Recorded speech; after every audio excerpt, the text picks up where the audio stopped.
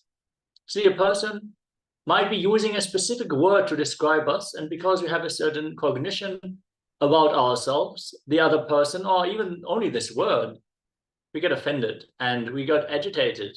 And every word that comes out of the mouth of that person after that, we filter it only through that anger that comes up in our inner space. If we understand exactly what the person is saying, then we will not get offended. We will be stable, like Ashtavakra as he stood in the court in front of King Janaka. So let us manifest the powers of the third eye and establish ourselves in that unshakable state and space of Advaita oneness, the intense understanding that we are in oneness with everything. Nothing can hurt us, nothing can violate us. Today we are going to manifest the power of remote vision, very exciting power, most useful if you lost an item. You're just able to see exactly where it is. If you want to see how it looks on Mars, okay, manifest the power of remote vision.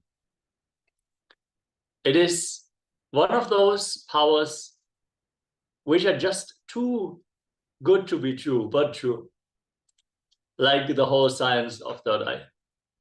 So let us now enter into the Shastra Pramana, the scripture reference of the science of third eye. The first Pramana goes, Kapalantar manonyasya tishtan milita lochanaha kramena manaso dartyad lakshaye lakshamuttamam. By fixing the mind on the inner space within the crown center and sitting stably without any movement, having the eyes closed in succession by that stability of the mind and inner space through the power of the third eye, one directly sees the ultimate goal, Lakshyam, by having the vision beyond the sight that reveals any object or place, attaining the space of oneness with the source, Paramashiva. Next up is Apta Pramana, which is the experience by the enlightened being, the great masters.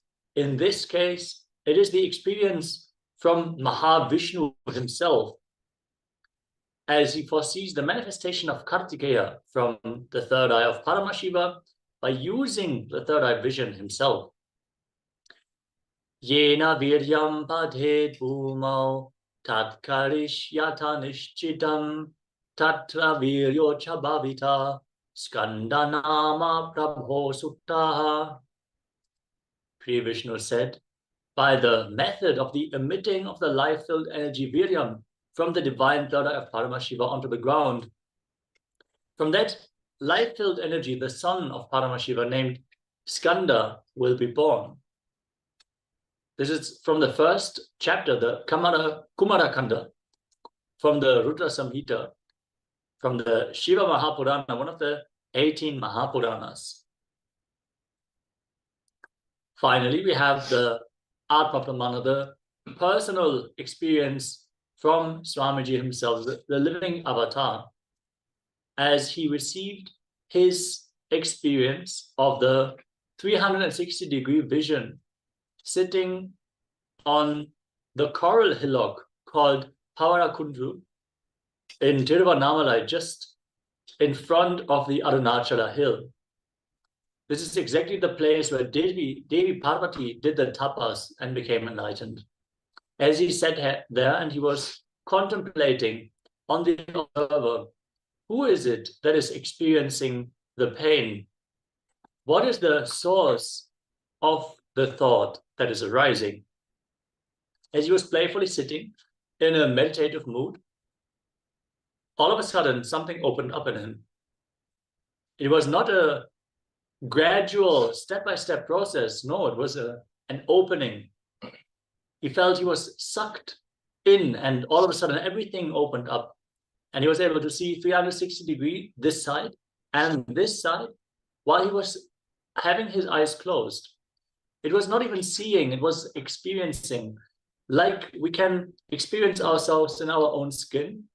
Swamiji experienced himself existing in the rocks, the plants, the creepers, the animals, the trees, and the temple, the mountain around him. He was able to feel everything as him in this experience. Finally, we have Sakshi Pramana, which is a personal experience by the devotees who applied the science that was given by the Supreme Panth of Hinduism. We are going to share a picture here. It is just too beautiful how this devotee has manifested this power. See, in this power manifestation, they manifested third eye reading of cards. Swamiji showed what was on the card, and I drew it while the card was not visible. Here was shown a mouse facing forward and a pair of boots. When I turned the card over, I saw it was what I had drawn. And see very beautifully, it is exactly as has been drawn by the disciple. Like this, we would like to request all participants for today's power manifestation. Make sure you set up a camera that can be even your phone camera. If you have a timestamp function available, that would be optimal. You can download a timestamp camera app for that purpose. Understand, if you record yourself manifesting the power successfully, you will have footage, personal experience that you can share with your friends and family to show them, enrich them about the science of power manifestation. You can also share it on your social media handles if you want to enrich even more people about the science of third eye. Without further ado, after having covered the pramanas, the references which verify the validity of this science, let us now settle down in a comfortable meditative space. We request all the participants to please have an eye band ready, as we are going to, before we enter into the power of remote vision, manifest a round of blindfold reading. This is always the first step on the day. We're going to manifest blindfold reading. So you can have if you have an eye band, that's optimal. But if you have any opaque cloth that fully seals your eyes so that no light can fall into your eyes, that is just perfectly fine as well. Make sure you switch on your cameras. This is one of the security measures of the Kailasa's National Security Agency. Please follow along with our security guidelines. Be on camera and record yourself as you manifest this power. We're going to give just a few moments for all the participants to please tie your eyes and sit. And let's now get ready for this round of the power manifestation.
Yes, now that the participants have tied their eyelids, let us now sit in a meditative space of oneness with Paramashiva, with Swamiji.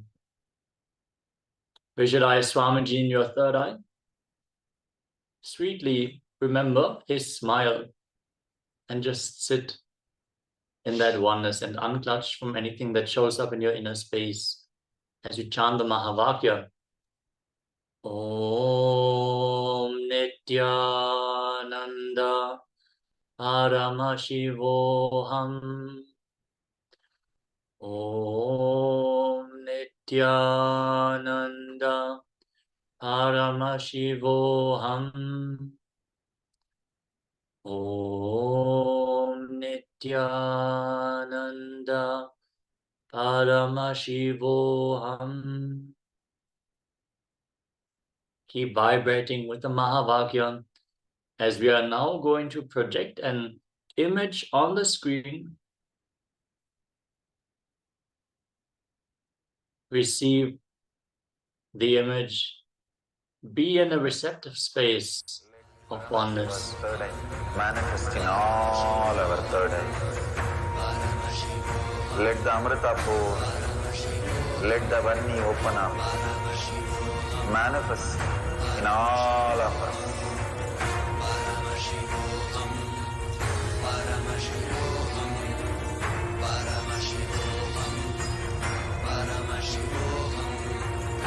Let Paramashiva overflow, manifest the powers in all our third eye. Om Nithyananda Paramashivoham. Om Nithyananda Paramashivoham.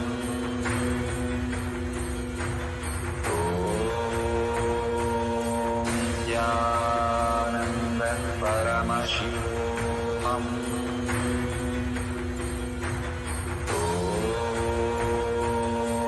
Nithyananda Paramashivoham. Om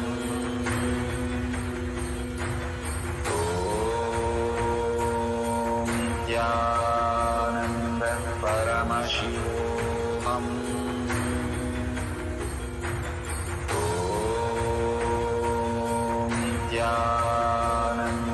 Paramashivoham. Om Nithyananda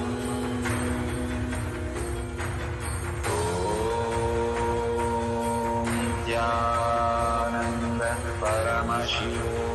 Paramashivoham. Om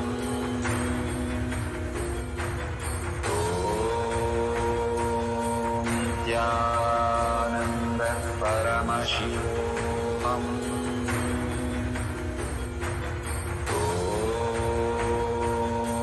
Nithyananda Paramashivoham.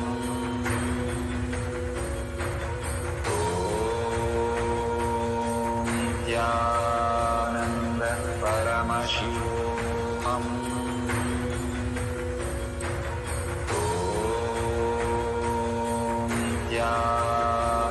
Nithyananda Paramashivoham.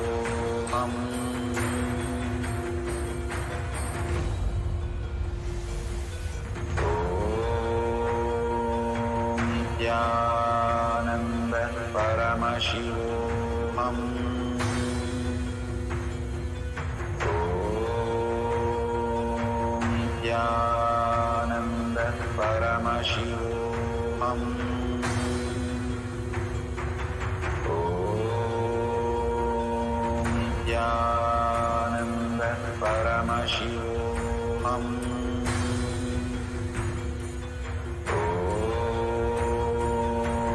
Nithyananda Paramashivoham. Om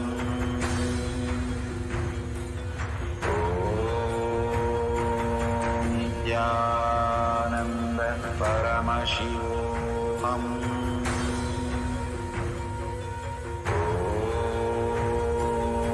Nithyananda Paramashivoham.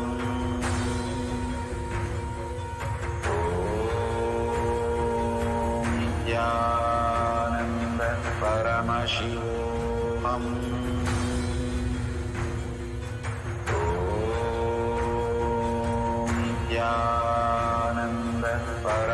Paramashivoham.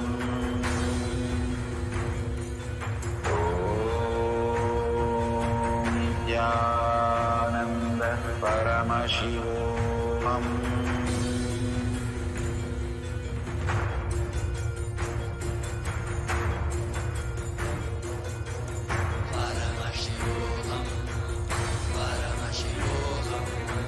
Let Paramashiva's third eye manifest in all our third eyes. Let the Amrita pour, let the Varni open up, manifest in all of us.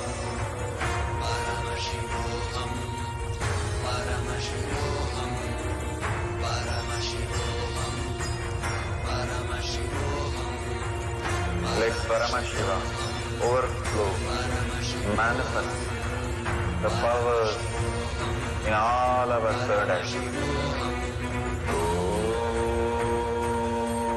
Om Nithyananda Paramashivoham. Om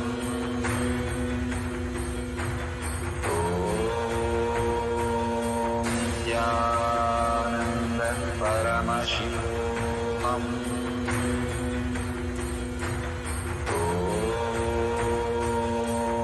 Nithyananda Paramashivoham. Om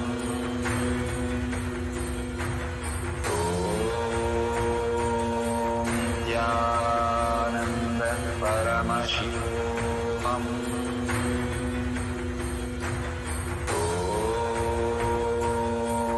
Nithyananda Paramashivoham.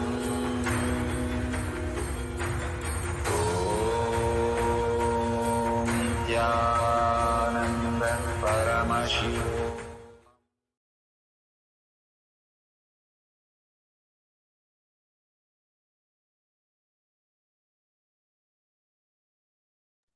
Now, slowly, all of you can remove your blindfold and open your eyes. Start to pen down anything that was revealed in your inner space. Be as elaborate as possible. Understand, sometimes the revelations, they don't come in the form of pictures. Some people, they receive it in the form of sound or smell, even taste. Sometimes it is just a loud thought in your inner space. You just know what is there. It is not that you visually see it at first.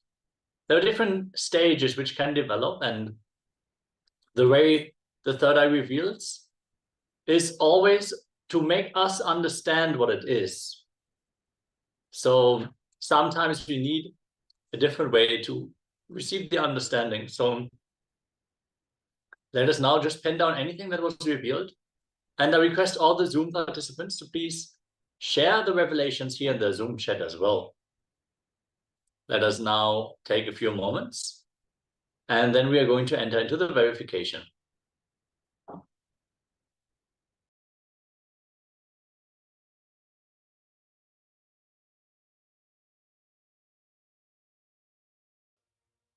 In all our third eye.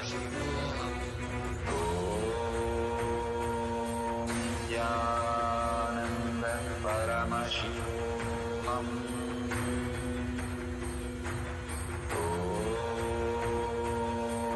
Nithyananda Paramashivoham. Om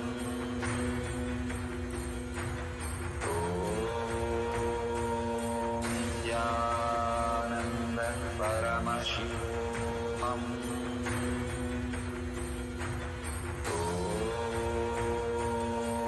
Nithyananda Paramashivoham. Om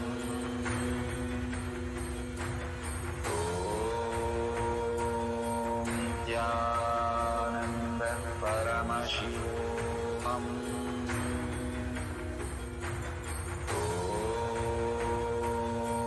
Nithyananda Paramashivoham. Om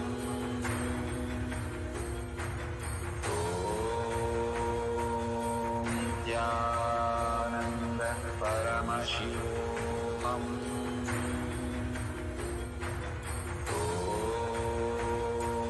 Nithyananda Paramashivoham. Om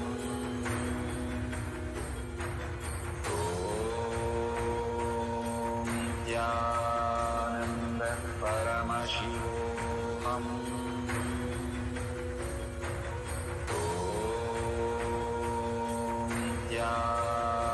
Nithyananda Paramashivoham. Om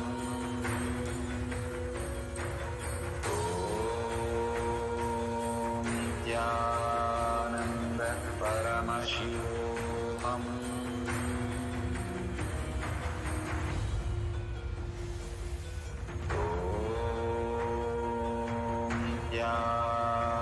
Nithyananda Paramashivoham. Om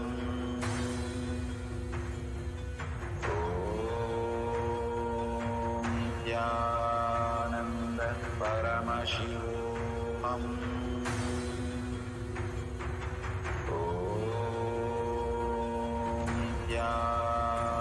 Nithyananda Paramashivoham.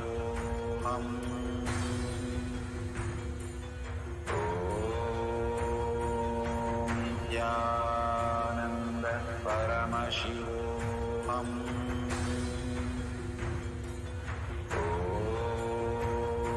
Nithyananda Paramashivoham. Om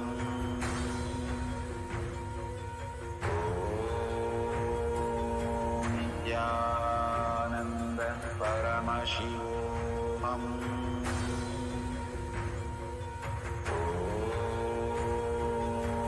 Nithyananda Paramashivoham. Om Nithyananda Paramashivoham. Om Nithyananda Paramashivoham. Om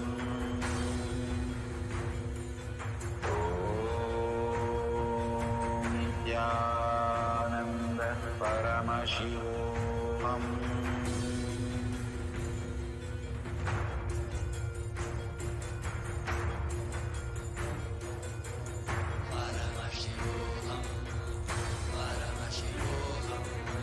Let Paramashiva's third eye manifest in all our third eyes.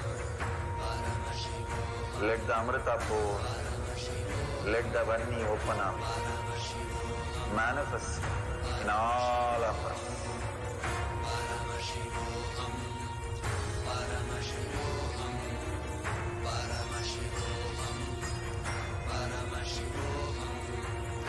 Let Paramashiva overflow, manifest the power. Yes, now let us move into the step of verification, where we are going to reveal what was projected on screen during the power manifestation round. As you can see, the beautifully decorated Nataraja deity with the flower garlands, so many beautiful flowers, different colors, so many things which could have been revealed in your inner space. If you had seen greens, blues, reds, gold, dancing, even if you see the cosmos itself, that could have been a hint for Lord Nataraja, the cosmic dancer. Let us embrace this beautiful darshan before we continue with the next segment of the day. Let us now enter into the next Jnana segment, where we are going to learn about the three fundamental experiences of reality. First, we learned reality cannot be defined. It is beyond words. Second, you can only relate with reality in various forms. Reality cannot be defined. You can only relate. Reality can only be experienced in various forms. The first and foremost way in which you experience reality is your personal reality. This is purely unique to each human being and is determined by the five senses, the mind, the feelings, the personal logic or personal cognition, the past experiences and memories, the engrams or samskaras, and the beliefs. Let us repeat this. Your Personal reality is determined by your five senses, your mind, your feelings, your personal logic or personal cognition, your past experiences and memories, your engrams or samskaras, and your beliefs.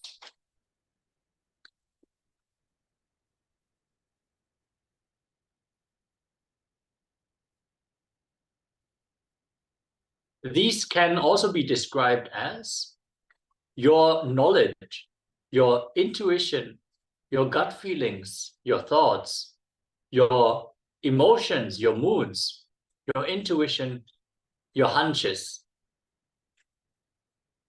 So anything that you relate as reality based on your senses and your mind is not the total reality.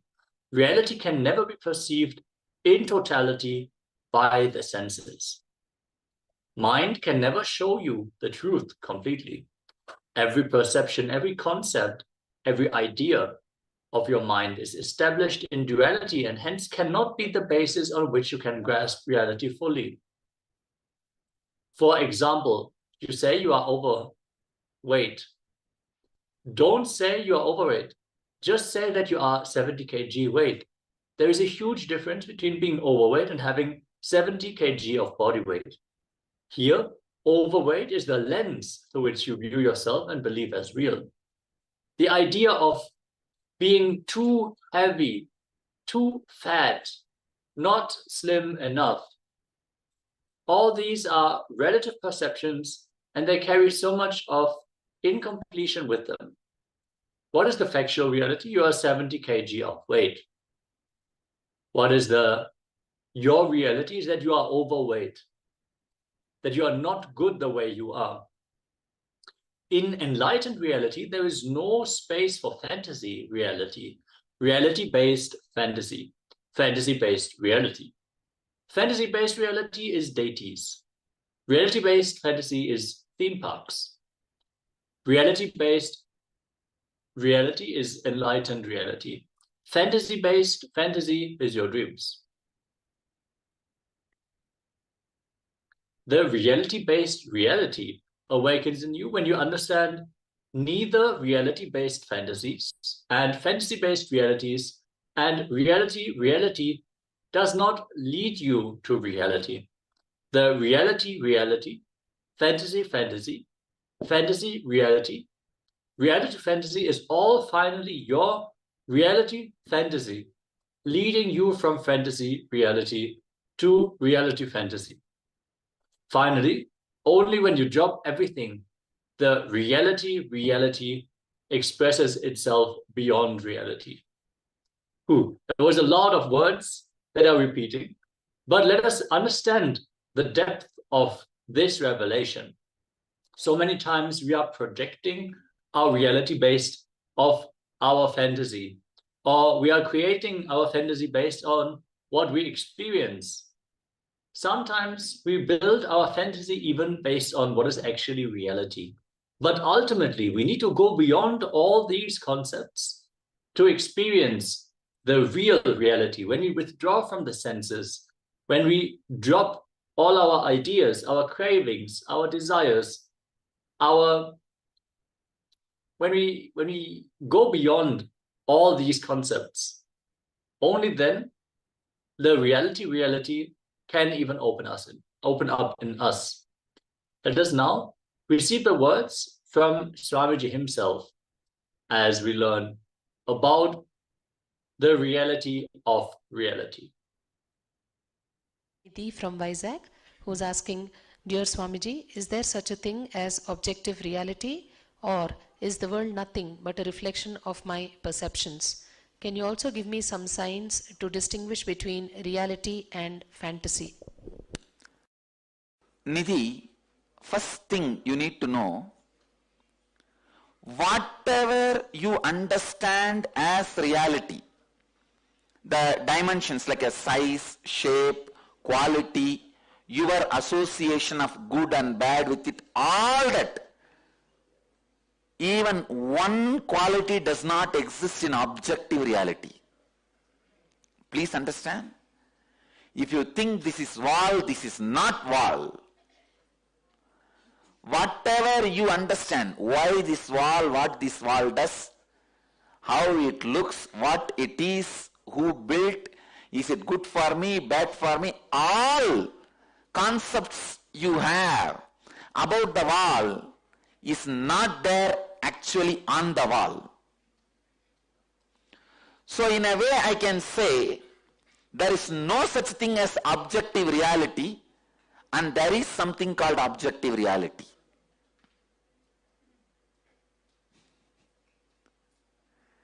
There is no such thing as objective reality is also true. There is objective reality is also true. Understand? I tell you there is no such thing as objective reality because anything you see, you perceive, does not exist as you perceive. And I tell you there is objective reality. Why you know? Because you may be liberated from this wall, but the other person who is not liberated will continue to see this wall as objective reality. Because of that, I tell objective reality exists. But I tell you, for you, objective reality does not exist. So, the right truth, objective reality does not exist for you, but the objective reality exists for the objects you see in objective reality. But as the objective reality does not exist for you itself, how can the objects you see in the objective reality is objective reality can be objective reality for you? As the objective reality perceived by you itself is not reality, how can the objective reality perceived by the objects which you perceive in the objective reality can be objective reality for you?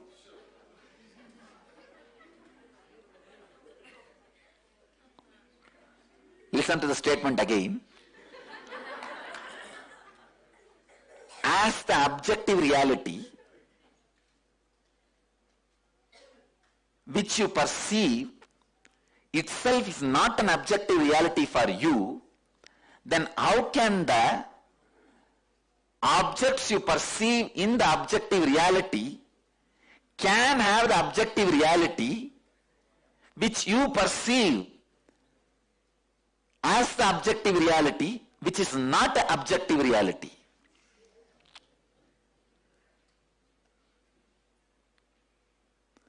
So,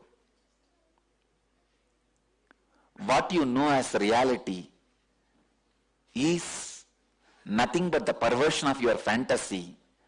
What you know as fantasy is nothing but the perversion of your reality. When you go beyond what you know as reality and fantasy, you see N reality, which is N reality.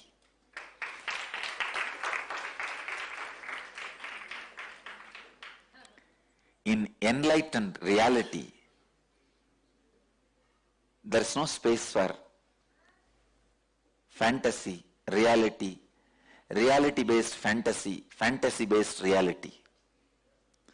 Fantasy-based reality is deities, reality-based fantasy is theme parks.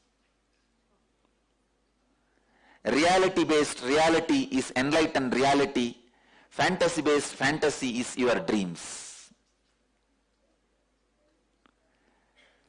The reality-based reality awakens in you when you understand neither reality-based fantasies and fantasy-based realities and reality does not lead you to reality.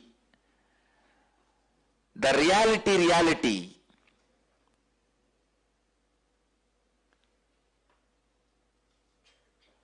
fantasy reality, reality fantasy is all finally your reality fantasy leading you from fantasy reality to reality fantasy. Finally, only when you drop everything, the reality expresses itself beyond reality. Let you all achieve, experience, live and express, radiate, share and explode in eternal bliss. Nithyananda. Thank you.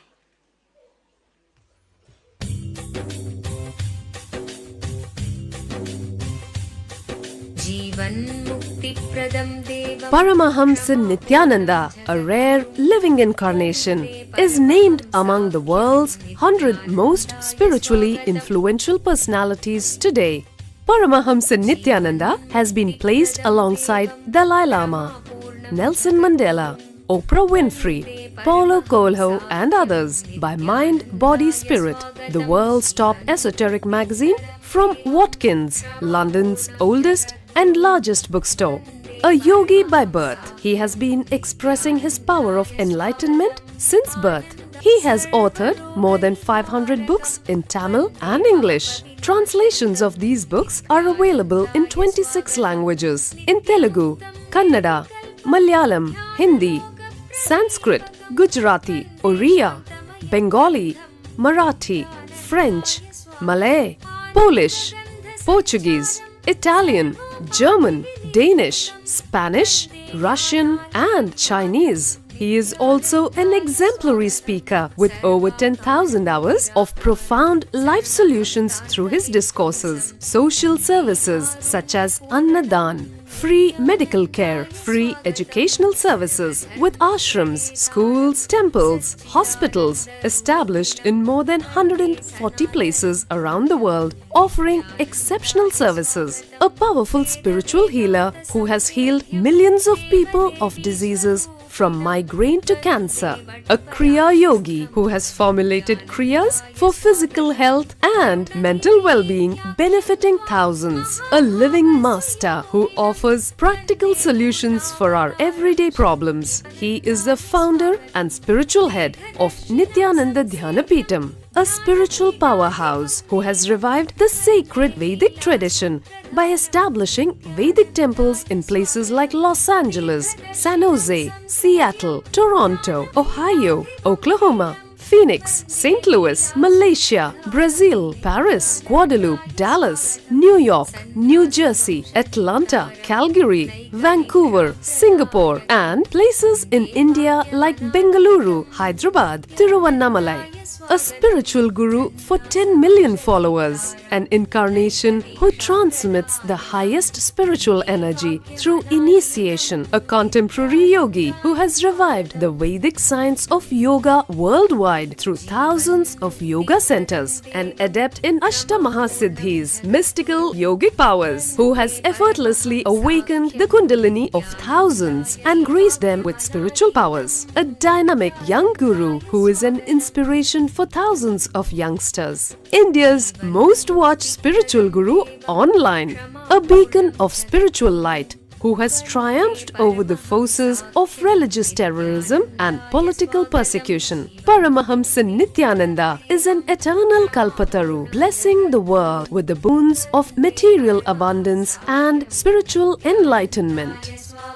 He is the 293rd pontiff of the world's most ancient Hindu organization, Madurai Adinam. Nithyanandaya swagatam Anandanubhavaswadam Sarvaroga nivarakam Vande papa vinashaktam Nithyanandaya swagatam Nityamuktam nirvikalpam Dhyanaloka pradipakam Vande shantamayam bandham Nithyanandaya swagatam Anandagandha sancharam Sarvopadhi vinirmuktam Vande jnanalayam natham Nithyanandaya swagatam.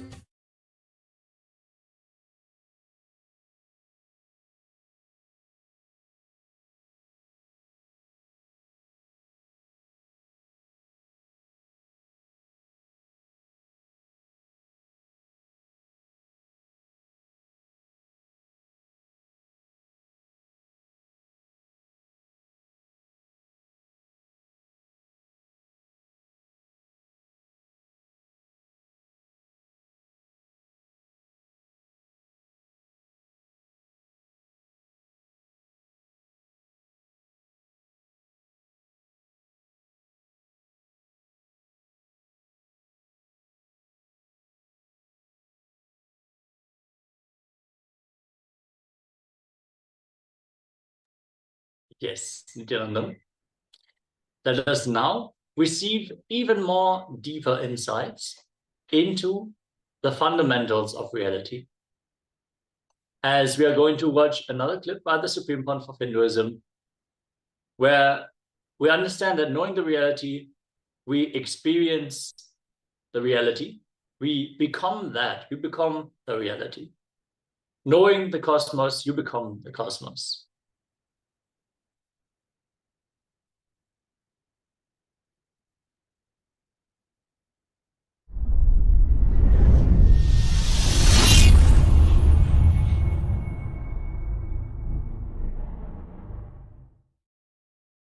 By understanding the gravitational force principle, electromagnetic force principle, weak nuclear force principle, strong nuclear force principles of Tapologa, you start manifesting that same principles and consciousness in your being. It becomes your realization, I tell you. Knowing the reality becomes realization. Brahmavit Brahmaiva Bhavati. Because in the higher space zones, there is no gap between the reality and realization. The whole principle itself, reality is realization. There is no delusion. The delusion component is missing in the higher planes. In Tapoloka, there is no delusion. So, if there is a God, everyone realizes that God. If there is Paramashiva, everyone realizes that Paramashiva. And that if doesn't have a meaning there. When you understand these principles, with the, you see, in this planet Earth, understanding does not become you becoming that. Because you have so many SDHD, self-doubt, self-hatred, self-denial and all these problems. Even if 2-3 times Paramashiva proves he exists, you will say all the 2-3 times is coincidence. I think I need more convincing proof. All that is planet Earth binary logic. But in the higher space zones, reality is realization. So you understand those principles, your heart also starts becoming like that. I tell you, listen. Listen to these great truths. This is too important. See? Either look within or look without. Means on the Akasa.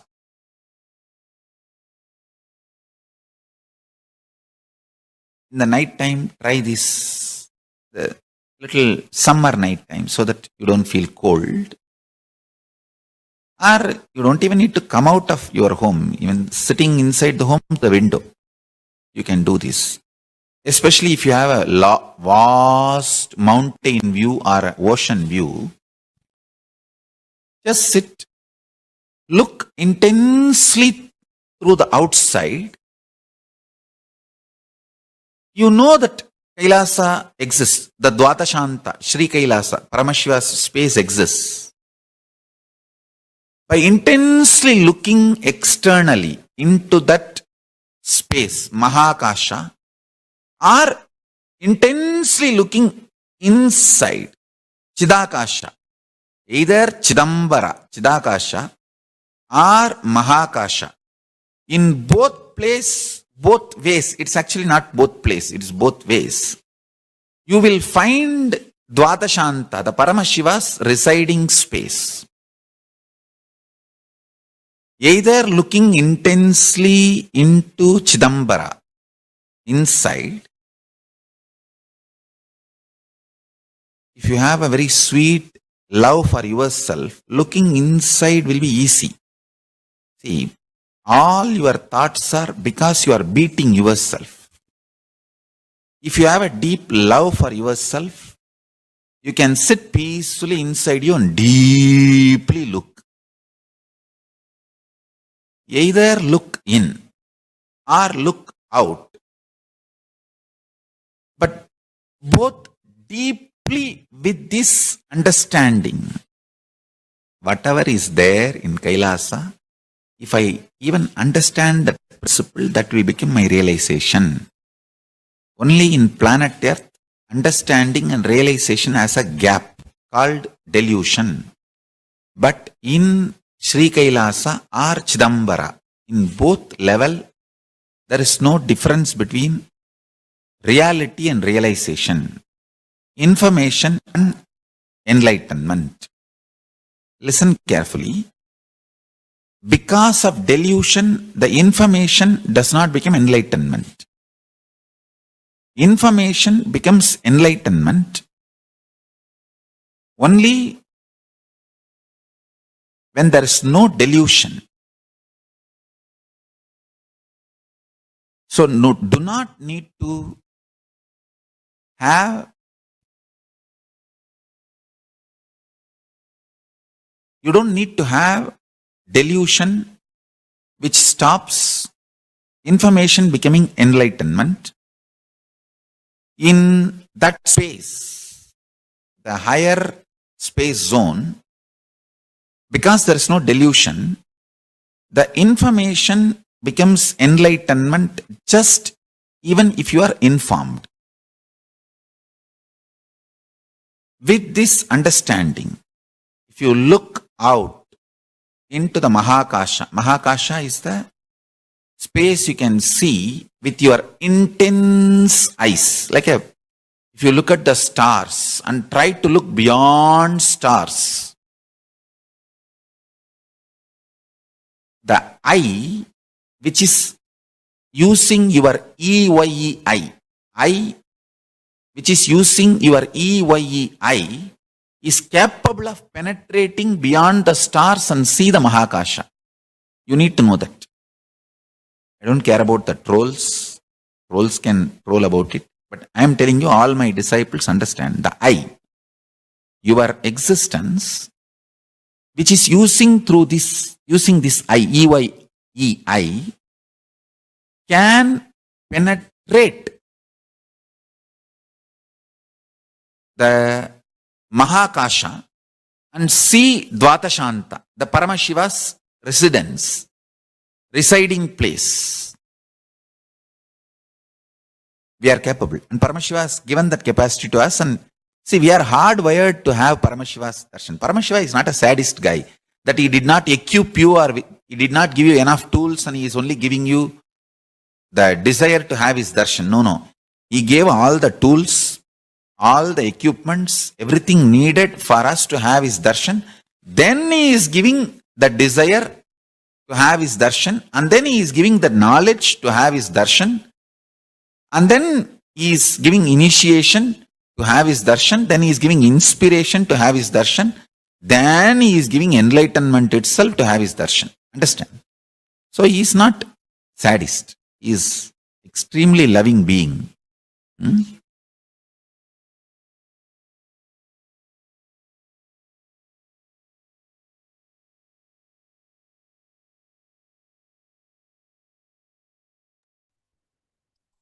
Yes. With these powerful revelations, we now come to the end of this session on the fundamentals of reality. And we move on to the intra exercise, the internalization. What is internalization?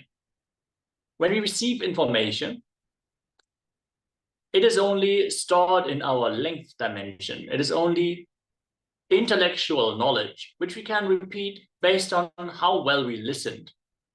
The next step will always be to apply the knowledge to what we already know, we already believe, the way we behave, the way that our thinking flows. If we apply the knowledge that we received, all of a sudden it becomes part of our asset. We can try to play with it and utilize it in our day-to-day life. Once we have that experience, it can simply sink into our depth understanding from where we make all the decisions of our life. So let us turn dry information into something more tangible, something more applicable for ourselves, as we dive into the three fundamentals of reality. So first and foremost, we learned that the way we experience reality is our personal reality, which is purely unique to each human being and is determined by our five senses: our mind, our feelings, personal logic or personal cognition, past experiences and memories, engrams or samskaras, and our beliefs, our knowledge, intuition, gut feelings, thoughts, emotions, moods, hunches. So very individual for every person. The information that we receive is converted and filtered. Understand, you might walk through a street, and based on your interests, based on your beliefs, you might perceive very different things than the other people you're walking with. For example, the Supreme Pontiff of Hinduism shared that every day he would walk the road from Bidadi towards Bangalore, but he would never notice that there was a cinema on the way. Only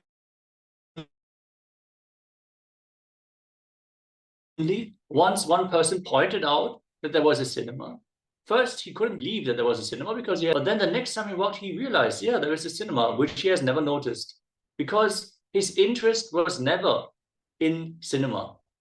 All the temples he could name, all the shrines on the way, he would know where they are and even the people who are worshipping there. But the cinema would never fall into his eye because it was not part of his cognition at all. Like this, a person who is interested in clothes, in styling and fashion, they would know all the fashion labels, the fashion shops in a particular place where they stay. And they would know what kind of dress you could get where. The same way, a person who is interested in cars, they might know all the cars their neighbors are driving and understand exactly what is that brand, what is the model, maybe even what year it is from. These details only open up based on our individual perception, our knowledge, our interests, and so on. Let us now enter into a small exercise. Identify and write down the top 10 limiting reality statements you make about yourself related to any aspect of your life, such as wealth, health, relationships, etc. For example, I'm always unlucky. I am not good looking. Understand, as we learned earlier, there is a difference between reality and our perceived reality. Like the example that the body weight is 70 kg and your perception is that you are overweight. Understand, in reality, you might have had incidences where you could have been luckier, but that doesn't mean that you are always unlucky. Creating this idea, this concept in your head, or you're always being scolded for your mistakes. You always face the same issue. You're creating a time shaft. You're creating a thread which is not there. You're creating a fantasy about the reality based on the experience and the judgments that you arrive at. You create a fantasy reality which you perceive as real. And then you start creating your reality based on that fantasy. So let us break the 10 limiting reality statements that we are now going to pen down. Let's get ready. We're going to have a few minutes for this exercise.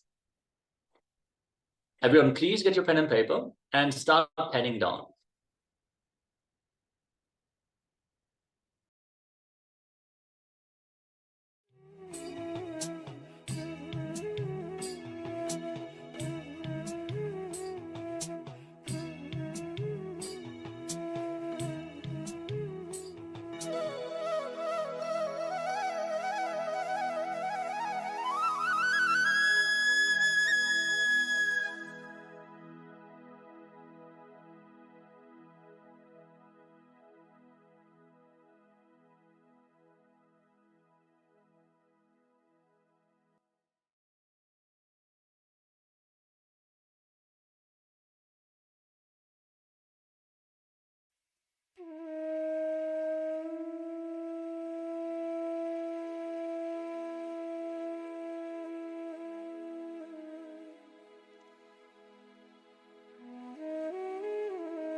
With this, let us now move on to the next step of this process.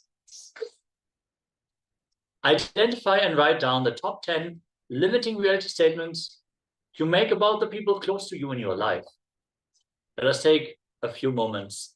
All the ideas we have about other people, where we put them in a specific box and we say, okay, this person will never be a tidy person. This person will never take care of their looks.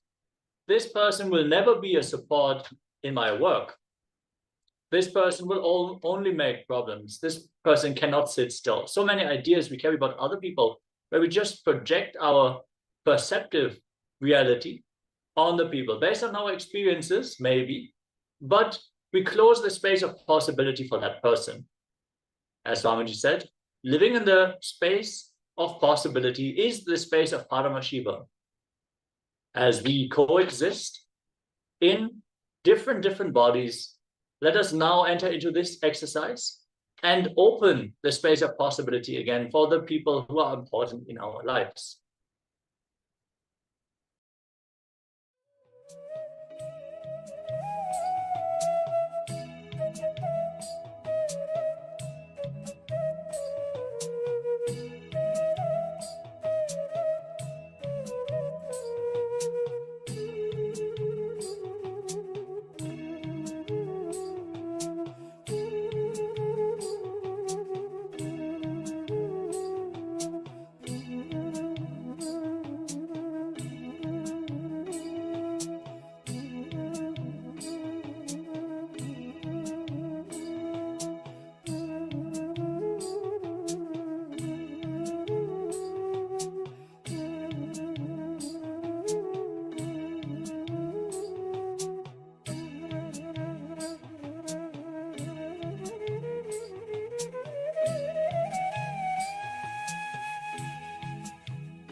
Yes. Now that we penned down the limiting factors about other people, let us now identify and describe what are your most common beliefs and notions that you consider as reality in your life, which are defined by others, your parents, your teachers, friends, or anyone else around you.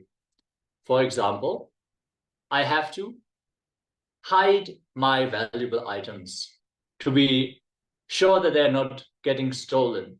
People are going to steal my things if I leave them open.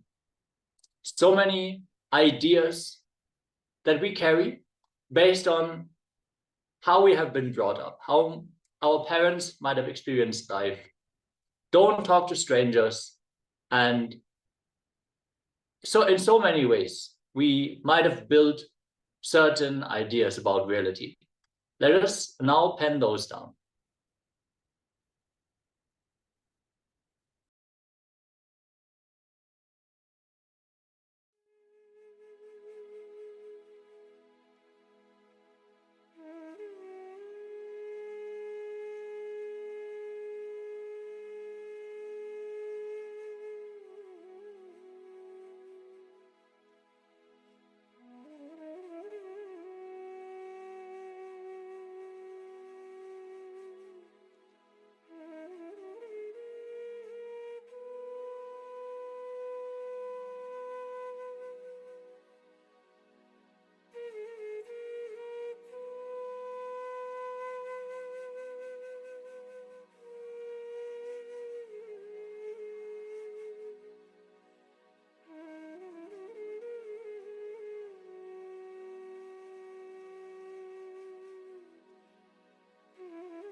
Yes, now that we have brought clarity into the limiting perceptions of reality that we are superimposing on the world, let us enter into the next round of the power manifestation.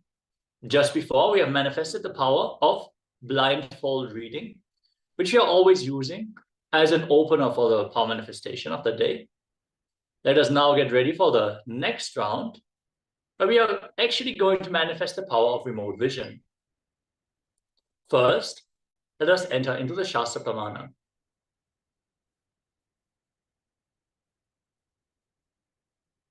From the Vijnana Bhairava Tantra, Sutra 92, Dharana 69, Vyumakam Swam Atmanam Dhyaye Digbir Anavritam Nirashraya Chiti Shakti Swarupam Darshaye Tada.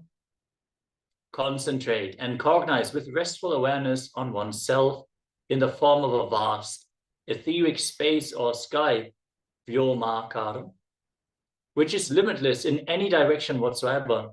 Thus, the Chitti, Shakti, the power of consciousness, freed from all support, reveals and manifests herself as the form of one's essential nature, the self. Wow, what a powerful Shastra Pramana. As we are entering into the Abda Pramana, the authorities of Hinduism, the Vedic rishis and scientists who time-tested and verified the science of third eye. In the Mahabharata, the king Dhritarashtra, the charioteer of the king Sanjaya, was bestowed cosmic vision. O king Sanjaya will describe the battle to you. Nothing in the whole battle will be beyond this one's eyes. Endued, O king, with the cosmic vision, Sanjaya will narrate the battle to you. He will have knowledge of everything, manifest or concealed, happening by day or by night. Even that which is thought of the mind, Sanjaya shall know everything. He got the blessings and he got initiated into the power of the divine vision to inform the king about all the happenings on the battlefield. Understand? As we described earlier, the power of the third eye does not reveal just the image, just the scene. It reveals the truth as it is. Anything which is required to understand the context, the details, the hidden truths, and the reality as it is revealed through the third eye. So this is exactly how Sanjay was able to describe every part of the battle to the blind king, who was not present for the fight. Let us now get ready for this round of the power manifestation, as you are going to scan 5 objects which are here in front of me. In this round of the power manifestation, you sit and in the receptive mode, in the space of oneness with Swamiji, you just request Swamiji, please reveal what are 5 objects placed in front of the Acharya right now. As you have the permission to receive this information, just sit, connect to Swamiji in your third eye, visualize the sweet smile of Swamiji in your inner space as we chant the Mahavakya continuously, and just enter the receptive mode. Don't judge anything that you see. Don't try to force anything to enter your inner space. Just be there and receive whatever Swamiji wants to show you in your third eye. Let us chant the Mahavakya. Om Nithyananda Paramashivoham. Om Nithyananda Paramashivoham.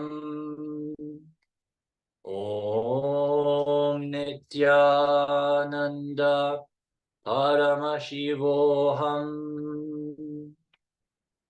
Keep vibrating with the Mahavakya and scan the space in front of me for 5 objects.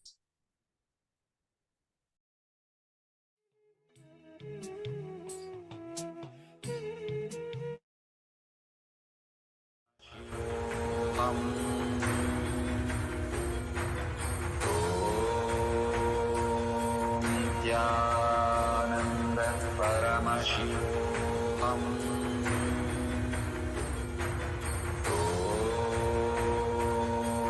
Nithyananda Paramashivoham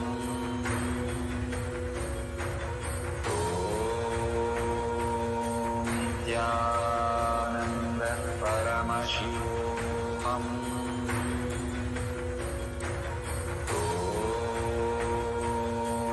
Nithyananda Paramashivoham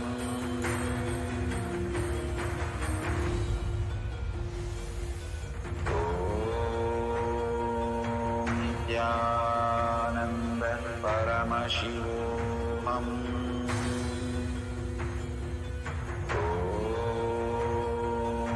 Nithyananda Paramashivoham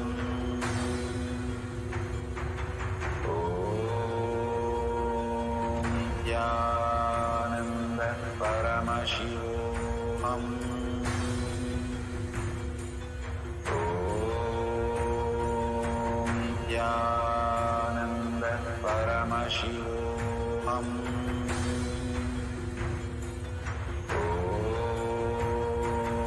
Nithyananda Paramashivoham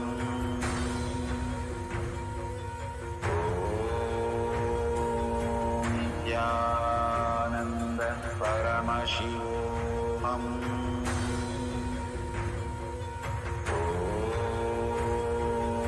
Nithyananda Paramashivoham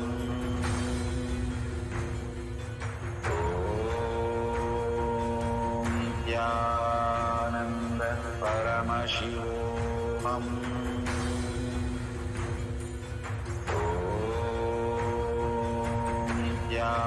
Nithyananda Paramashivoham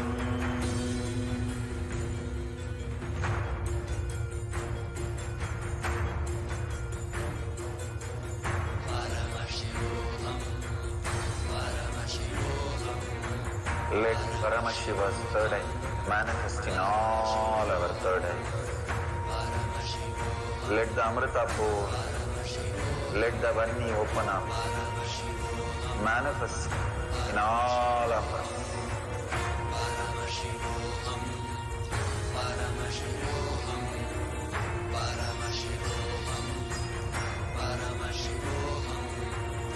Let Paramashiva overflow, manifest the powers in all our third eye.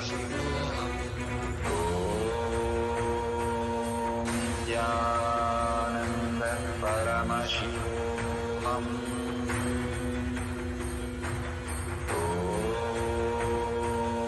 Nithyananda Paramashivoham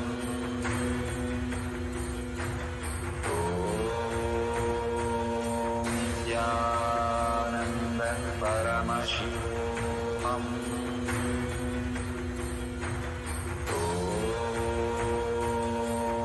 Nithyananda Paramashivoham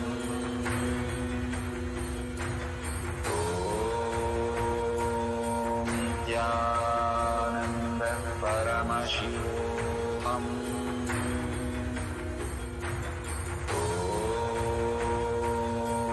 Nithyananda Paramashivoham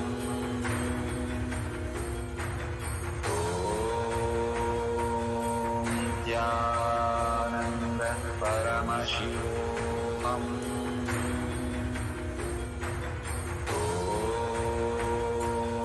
Nithyananda Paramashivoham